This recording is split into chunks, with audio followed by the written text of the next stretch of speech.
катуу жаан жаап же суу түшкөн болчосо могуга кирет. Могунун асты чөгөт да. Бир жыл чөккөн могунун асты. Могу суу менен текстин астычы. Уже. Анан бул атмосферага куюлган анан. Бул септиктерди толук бүткөн эмес.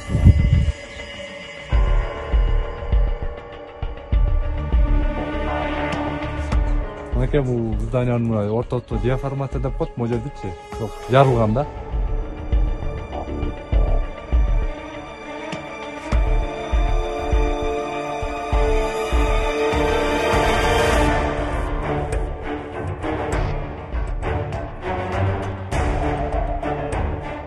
Экинчи этаждын смапойчу куюлган эмес мына. Мына шваб неме болуп койсун. Типа сесмап. Ичинде мына эч бүтелек бар. Өткөз болду дегенде ичин бар мына толук кафеде чапталып, пол чапталып, сипону бүтелек.